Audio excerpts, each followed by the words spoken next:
वालेकुम अस्सलाम वरहमतुल्लाहि वबरकातुहू। नसीर बेटा, एक बात जहन में रखना, ज़ाती तौर पर मेरी आदत रही है कि उन बंदों को समझाओ, उन पे अपना कीमती वक्त खर्च करो जिसके बारे में आपको उम्मीद हो कि ये बंदा दलील के सामने समझ जाएगा। लेकिन आप जिससे मुतासिर हैं या जिस जमात से रिलेटेड हैं, आप में वो यूथीपन आ गया है कि आपका दिमाग अब काम नहीं कर रहा। मैं बहुत हैरान हूँ, आप ये इसरार कर रहे हैं, मैं तभी आपको जवाब दे रहा हूँ, वरना तो मैं मुँह ही न लगाता, डायरेक्ट इंशाअल्लाह ताला नंबर ब्लॉक। ऐसे बंदे से बात करने का फ़ायदा ही कोई नहीं होता। ये मेरा आखिरी जवाब समझे, समझ आ जाए तो ठीक है, नहीं तो आप जाने, आपका अल्लाह जाने। हज़रत मौलाना फजलुर रहमान दामत बरकातुहू हमने अगर कल अपनी गुफ्तगू में इमरान खान के ज़ख्मी होने और इसकी एक्टिंग की मिसाल इंडिया के अदाकारों के साथ दी है कि सलमान खान और शाहरुख खान से इसकी अदाकारी बड़ी हो गई है, तो आप मुझे कहते हैं इतना बड़ा आलिम दीन है तो उसको एक्टरों के नाम कैसे पता है। तो शुक्र है कि आपने हज़रत मौलाना फजलुर रहमान साहब को इतना बड़ा आलिम दीन तो मान लिया, पहली बात। दूसरी बात, किसी चीज़ का इल्म होना, उस बारे में मालूमात होना, उस मामलात को जानना, इसका ये मतलब थोड़ी है कि बंदा वो फिल्में भी देखता है।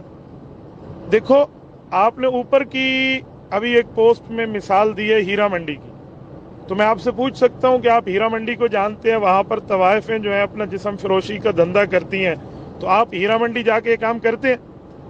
आप हीरा मंडी की मिसालें दें तो आप हीरा मंडी में वहाँ जाके यूज टू नहीं है। हज़रत मौलाना फजलुर रहमान अगर मिसाल इंडिया के एक्टरों की दे तो वो वहाँ के जाकर फिल्में देखने और ताल्लुकात की क्या बात है। अच्छा, अगर यही बात आपकी यही बेवकूफ़ी में मान लो कि हज़रत मौलाना ने जिक्र किया है इंडिया के अदाकारों का, तो यकीनन ये इंडिया के अदाकारों का फ़ैन है। अच्छा, अगर यही बात है तो फिर इमरान खान ने शादी की है गोल्ड स्मिथ यहूदी की बेटी जैक गोल्ड स्मिथ यहूदी की बहन जमायमा से, तो फिर इसका माना है यहूदी के घर शादी करने वाला यहूदी एजेंट है। फिर तो आप इस उसूल से भी मान लेना, जो उसूल आप पेश फरमा रहे हैं, इस उसूल की बुनियाद पे तो लो आप अपने दाम में से याद आ गया, या आप पे भी फिट हो जाएगा। लेकिन बेटा, मैं नहीं समझता कि आपके दिमाग में कोई सोच नाम की चीज़ मौजूद हो। आप दो चीज़ों से खाली हैं, आप में उलमा की अकीदत भी नहीं है और उलमा को समझने की बसीरत भी नहीं है।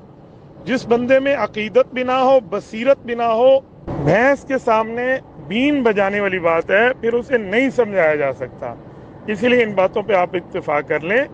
वो लाखों उलमा के कायद हैं, कराची ता खैबर, तमाम शयूखुल हदीस, तमाम मुफ्तियान आज़ाम, तमाम पीराने तरीक़त खानकाह के बड़े, वो उनके पीछे ठहरे हैं।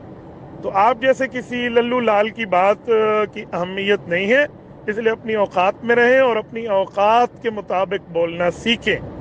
बस मैंने आपको जो समझाना तो समझा दिया, बाकी आप जाने, आपका खुदा जाने। अस्सलामु अलैकुम वरहमतुल्लाहि वबरकातुहू। तबारकल्लज़ी नज़्ज़लल फ़ुरक़ान अला अब्दिही लियकून लिलआलमीन नज़ीरा।